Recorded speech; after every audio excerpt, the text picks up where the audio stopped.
XRP hitting double digits. It sounds crazy until you see the dominance math that nobody's talking about.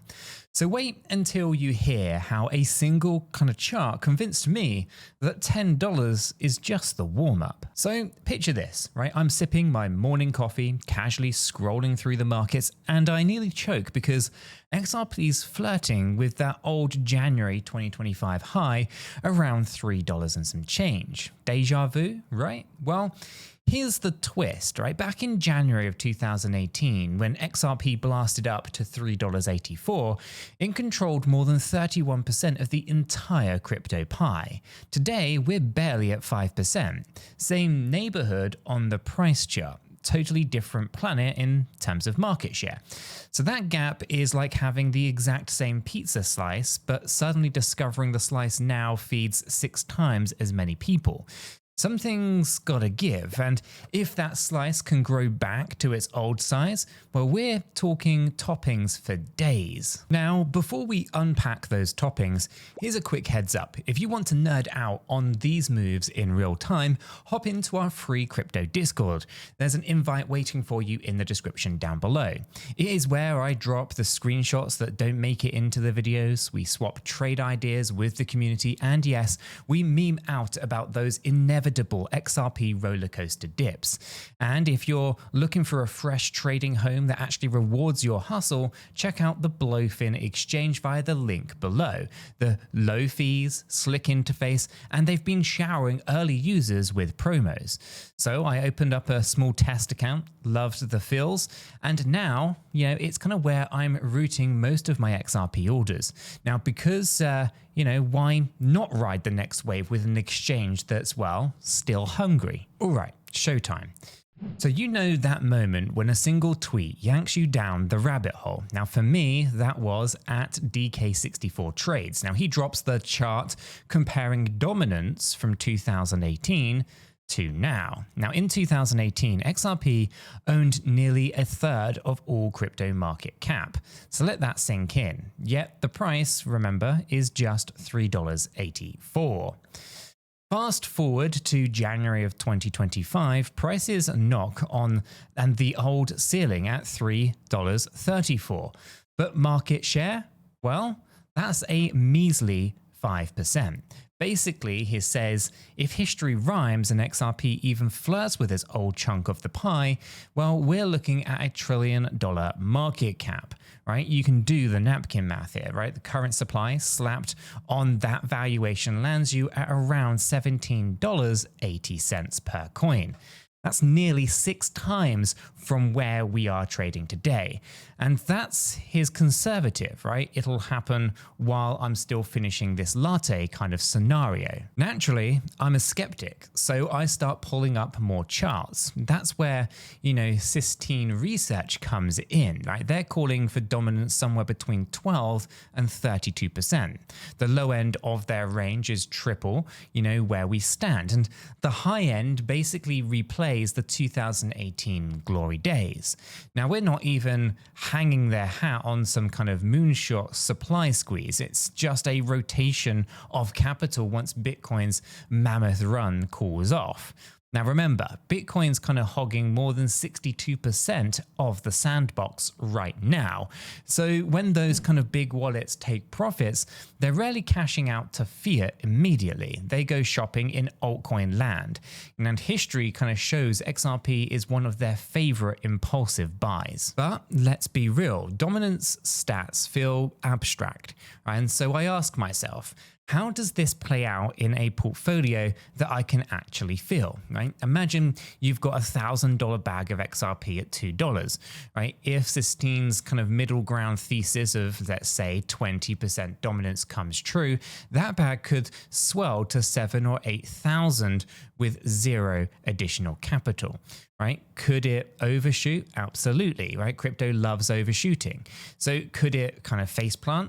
Also, yes, right? The space turns on a dime. So that kind of duality then is exactly why managing risk matters. And in our Discord, we talk about position sizing until we're blue in the face, because it's the parachute that kind of lets you land out of crazy ideas without splatting. And speaking of crazy, there's Captain 𝗕𝗪𝗪𝗀𝗧𝗏. I mean, you've got to love crypto Twitter handles, right? Now, he isn't, sweating dominance at all. Now, in his world, the total crypto market rockets to $35 trillion before this bull run taps out.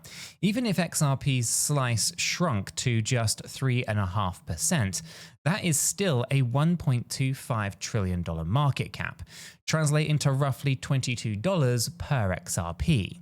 So he is basically saying, hey, even if no one reallocates a dime of the current pie, a bigger oven kind of means bigger pizzas, well, for everyone.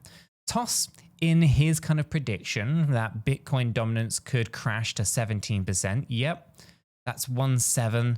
And, suddenly altcoins have enough breathing room to really start sprinting. But here is where the challenge sneaks in, right? Every cycle, people scream alt season, and then Bitcoin rips another 10 grand while the rest of us stare at roadkill charts. So the problem isn't believing in alt season, it's actually timing it, right? Domination metrics kind of lag price. And by the time that you actually see the textbook kind of lower highs on Bitcoin dominance charts, many alts have already 3x'd. So the question becomes, how do you position before the fireworks without parking your capital in dead weight? And for me, it's dollar cost averaging into setups that show relative strength. Now, XRP punching up at kind of that $2.65 level multi-month high kind of kicked off a fresh relative strength conversation. So it's kind of like spotting a runner who breaks from the pack before the coach even blows the whistle. Sure, they might kind of gas out, but you can't ignore the initiative. Okay, so let's crunch a few numbers because spreadsheets kind of calm the inner skeptic, right?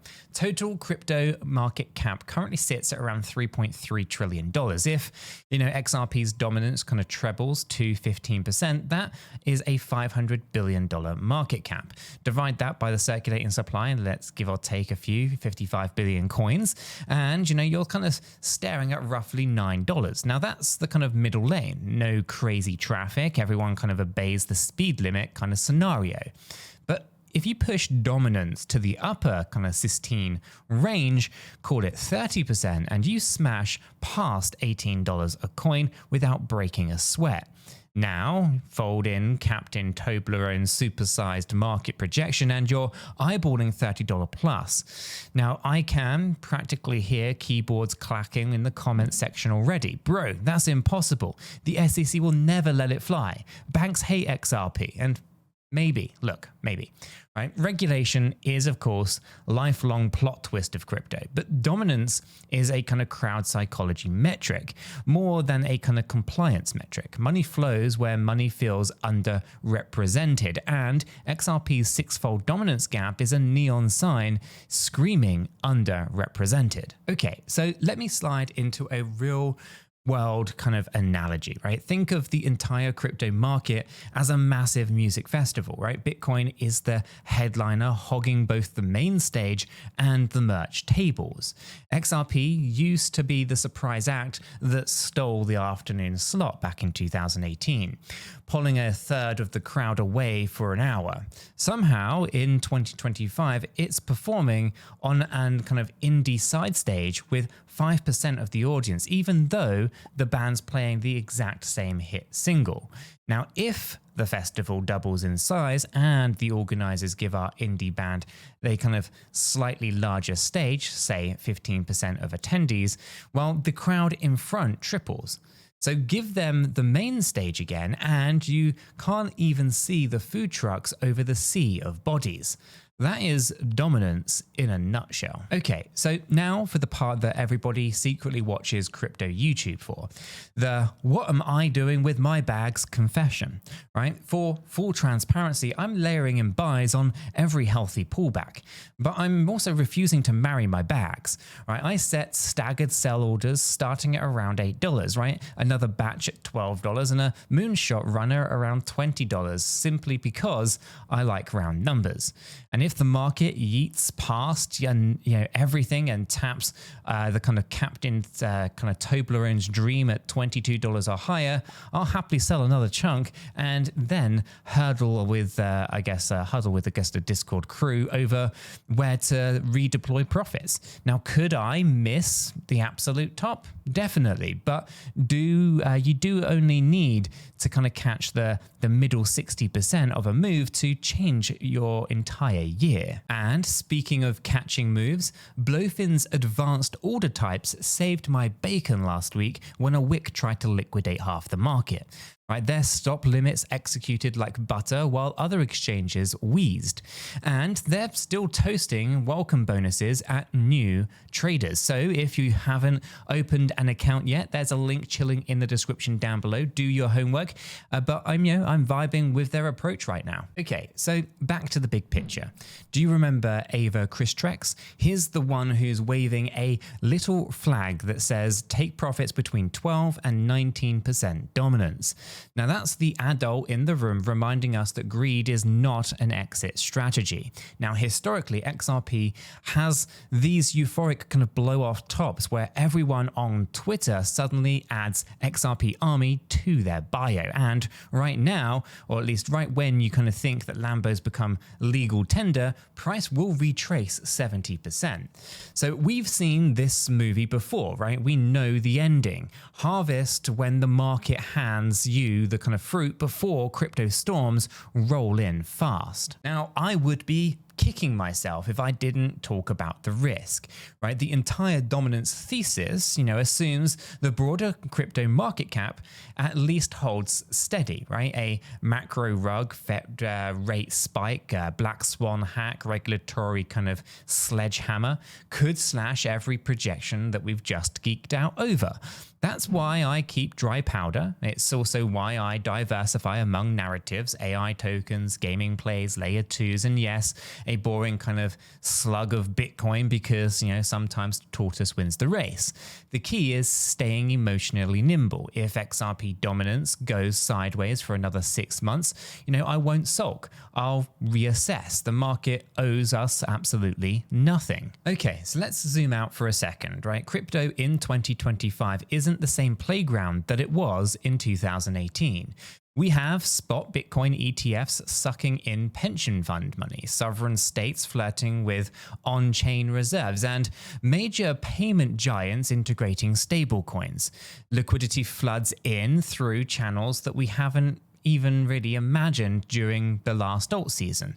So that's why these trillion-dollar valuations don't sound as bonkers as they once used to. 5 years ago, $1 trillion crypto sounded like sci-fi. Today, Apple sneezes and adds a couple $100 billion to its cap before lunch.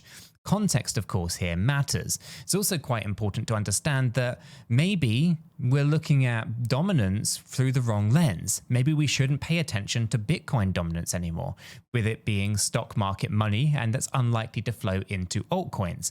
Maybe we should actually be focusing more on stablecoin dominance and how stablecoins actually have an impact on the altcoins. So, where does this leave us? Well, for me, it leaves a kind of sticky note on my monitor. Dominance equals potential energy, but I would say it's stablecoin dominance equals potential energy. So it's a reminder that price does its own thing, but market share tells us how much room is left for gravity to flip.